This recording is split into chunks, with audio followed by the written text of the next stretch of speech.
Hey, welcome to another episode of A Woman Full of Soul.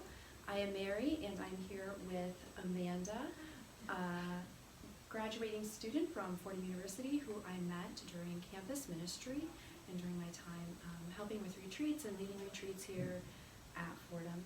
And I asked her to speak with all of you today about what it means to be a woman full of soul and to explain more of what that looks like in her own daily life. So Amanda, why don't you tell us a little bit about yourself and what you do, what your everyday looks like before graduation? Yeah, so I'm in my senior year at Fordham. It's a 4-year BFA program, and it's in affiliation with the Alvin Ailey School of Dance. So I do my academics at Fordham, and then 5 blocks away I do my dance classes and get college credits for them. So it's a great program because I love academics, and in high school I was in honors, and I love learning, so I didn't want to stop that, but I also wanted to pursue dance as a career and go to college for that, so this program has been pretty perfect to exercise both my physical body, but also my mind, and grow in all aspects of my life. So I'm grateful for the school and for Ailey that I get to continue dancing. So that's what the program's like. But on a daily basis, I have my academic classes at Fordham, and then at Alvin Ailey I take modern classes and ballet classes, jazz classes, and composition classes where we create dances, and rehearsals for shows. Have you taught any dance in the past, or now are you teaching any dance or anything like that? Yes, so in high school I was lucky enough to teach a range from 2nd grade to high schoolers and different styles. So I taught tap dance, jazz, ballet, and lyrical. And I was a sophomore when I started teaching. So I had 3 years in high school of teaching. And then I sub every now and again at my home studio whenever they need a sub. And through the program we get to choreograph. So it's not really teaching, but it's with our fellow dancers we create works. So that's a leadership type of position that I've gotten to assume, and it's been a lot of fun to use things that I learned in high school teaching in a different way. Yeah. What inspires you every day to do what you do, or to continue to do what you do? Yeah. I think it would have to be the feeling that I get when I'm dancing, really. I met you through retreats, and I've spoken a little bit on retreats how dance is kind of like a form of prayer for me, and it's like a meditative type of exercise and an imaginative type of exercise. So there's just a feeling that I get only when I'm dancing that is like nothing else, and it's not always constant. There are a lot of times where I'm searching for that feeling and where it's absent, kind of like in prayer when like you don't always have strong prayer life. But the little glimmers of it is what keeps me wanting to pursue it and keeps me loving it. Can you describe that feeling a little bit? If you had to describe that, how would you describe it? I would say just joy, so much joy, and alive, like a feeling of being alive, because and awake. I think like sometimes I almost like feel like crying a little bit when that happy, because it's not just by myself. The thing that makes it even more fun is that there's other people involved, so we all get to connect in that moment and share in it, and it's just a lot of fun to move through space. I love to move. Would you say that it's lighthearted or light, an airy feeling, or is it different in that way at different times? Interesting. So it's funny. So one of the forms of dances that I'm most passionate about is modern dance, and it depends on the type of modern dance, but one technique, it's called the Graham technique. Martha Graham was a modern dance pioneer, and it's very dark and intense and emotional and dramatic, and if you were to watch it, you would never think that intense, like visceral type of movement would have a dancer feeling so much joy and happiness, because it's so dark and almost like there's roles that can be very like evil looking, but it doesn't make me feel like I like pretending to be that way. Right. It's like It's a fun. performance. Yeah. It's a So performance. yeah. So it's lighthearted, but physically it might not look Look that lighthearted. Yeah. But there are also dances that are more joyful and lighthearted that also make me feel lighthearted and joyful. Yeah. What's one challenge you find that you're facing today, and how are you working to overcome that challenge? I think the challenge that is pretty constant for dancers and for me is just like the physical limitations that our bodies have and the struggles and pains that we like have to go through by pursuing something so physical, like just soreness and exhaustion, but it's also mental, like keeping up a mental stamina of positivity and a work ethic and constant inspiration not to get in a lull and get too comfortable. And so I guess one way of coping with that is finding new things to learn. I was actually thinking back like on this past year, and every time like a new opportunity or like performance opportunity to work with a different person, I've learned something new, and I feel like I've evolved from that experience. Like over Christmas break, my mentor, he's in the Albanelli company, he asked me to be in a show, and then it ended up kind of snowballing into a few different performances I got to be a part of for that one show. And it was such a gift, that performance, because I got to work with a few different people, and I did a solo, and just, it was a challenge. I was scared of it. Right. It was scary, because it was kind of like almost like real professional dancing. Like I was dancing with people who were in big companies that I love, and doing a solo for it, so it was scary, and that challenged me, and I feel like it was a step towards where I want to be. So things like that and constantly evolving keeps things fresh, not stale, and makes that mental stamina and physical stamina easier and stronger. You know, I think when we talked at retreats, you had said you were dancing around 8 to 10 hours a day. Is that correct? Yeah, it That's a lot. depends. Yeah. Like for example, today was kind of long. I went from 8:30 until about 5. Okay. With only a half-hour break. Mm-hmm. So, and there were times last year where I would go from 8:30 until 9 o'clock at night with like a half-hour break and then an hour break. So it can be Very exhausting. very demanding and exhausting, but it's a challenge, and it's fun. It's what I love. So, and I love the people that I'm dancing with. So it doesn't. One of the things that gets me through it too, I think it's fascinating how dance can transport people, and I feel like I can imagine that I'm any place when I'm in one studio. So I'm reaching my arm, and I can imagine that I'm reaching towards the horizon on a beach or something. And so being 12 hours in a studio, it seems daunting, but you can be anywhere for those 12 hours, so it's pretty exciting. How do you keep your muscles feeling well enough to dance that long? Is there a special technique you can tell us about, even if we're not dancers? The most important thing is eating a lot of food. I like to eat a lot. I love food. Like fruits and vegetables and like chicken and burgers, everything. I think that's the most important thing, is to have a good, hearty, well-balanced diet. You can't, I don't think I'd be able to dance if I didn't eat enough and drink a lot of water. That's important, number one. As far as muscles, like hot showers at night and like massaging the legs, like with your hands is good. There's foam rollers, so like rolling out the muscles like dough almost. At the end of the day, ice baths for the feet. The feet are sore, just like a ton of ice and some cold water, and torture yourself for 5 minutes.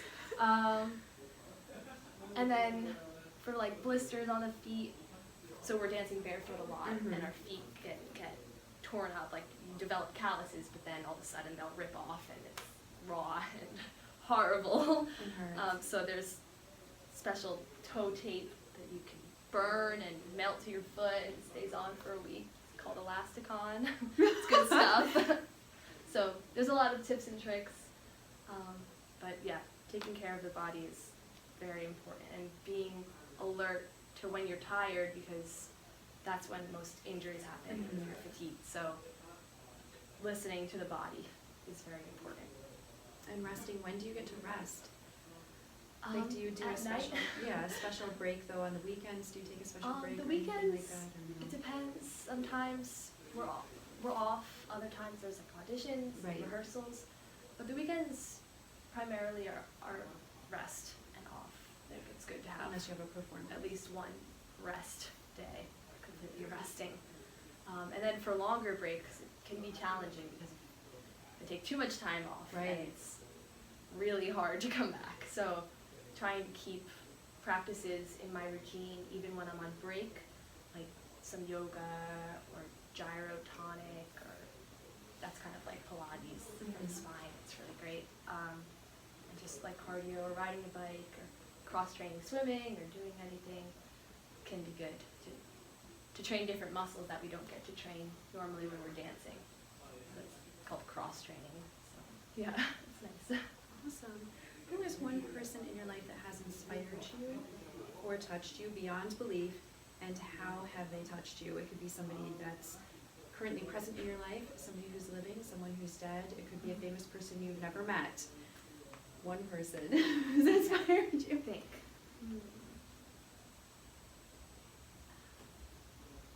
I've talked a lot about dance, so I want to maybe think more about other aspects.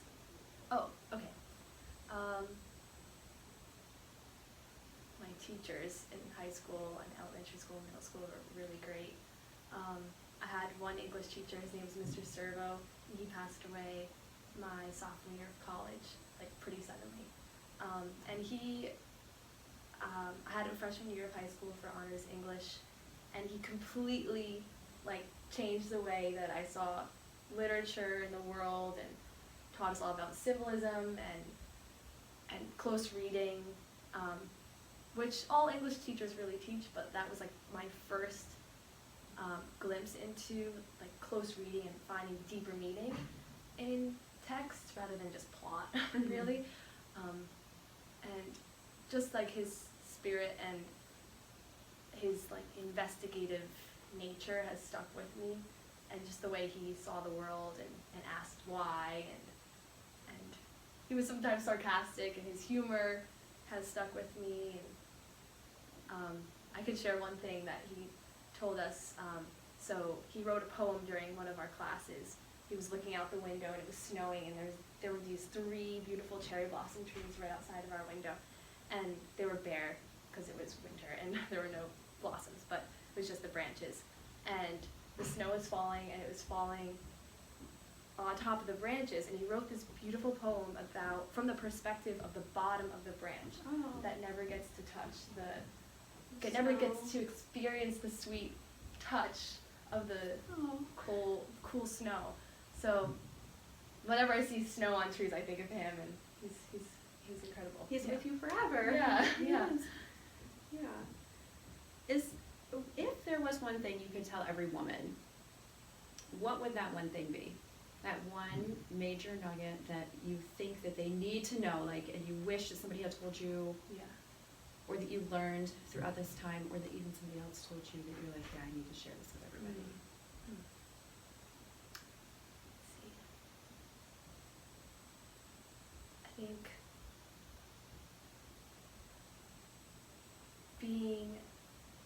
I feel like it's almost cliche, but I think it's very important, just authenticity and owning yourself, and what you do and how you do it is enough. And no matter what you're doing, even if like you have 0 career, like if you live your life with authenticity, then that's a gift to the world. So if you're president of the United States, if you're a huge leader and you're doing it authentically, then that's great. But if you're just single and have no kids, but you're Finding your way, or finding your whatever. way, and you're touching some lives, like, then that's enough too. Like just how you live your life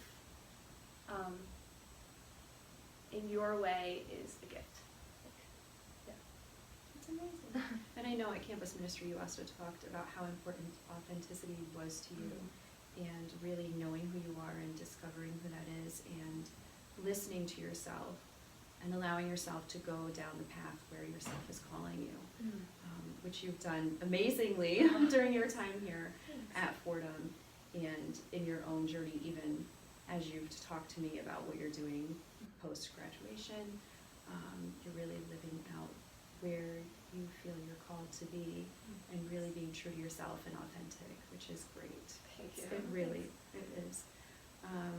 So how would you define a woman who is full of soul? Vibrant and generous, I would think. Rich in spirit and giving and their energy, and kind of like what I was saying, authentic, and in tune, like a careful listener to herself, and listening and then giving out what she hears, maybe. I think going in to go out is an important thing to live with soul. Can you explain that a little bit? What does it mean to go in, to go out? I think when I'm not a master for all You of you don't at have to home. be. She doesn't have to be. She's got This is my this. She fault. knows. She's done enough retreats. But And even if she didn't, she knows. yeah, I just feel like personally, like when I'm in tune with how I'm feeling inside, and when I'm like literally just journaling what's on the inside, and I'm really tuned in to what's going on, what my thoughts are, where my highs and lows are emotionally, struggles, anything. That's when I can also be in tune with things around me. I think everything's connected. When even with dance and like other forms of art, when I'm feeling in tune with my body at dance, in tuned with mentally, in tune with my schoolwork, I can be listening to others too. Like if we're not a tuned instrument, then we can't play in the orchestra, you know? Right. Like we're all connected, but we also have to take care of ourselves. Right. And know your inner self to do that, to Yeah. share it with the world. Yeah. Yeah. Yeah. Which you do every day. Yeah. You too. Yeah. You do it every day. Well, thank you for your time Thank and you. for joining us today for A Woman Full of you. Soul. And I know that you're blessing all the audiences that are watching you, and even the people you're practicing with and performing with, and really creating that beautiful picture for everyone, or that dramatic picture, Yeah. as you explained Yes. earlier, the dark and Yeah.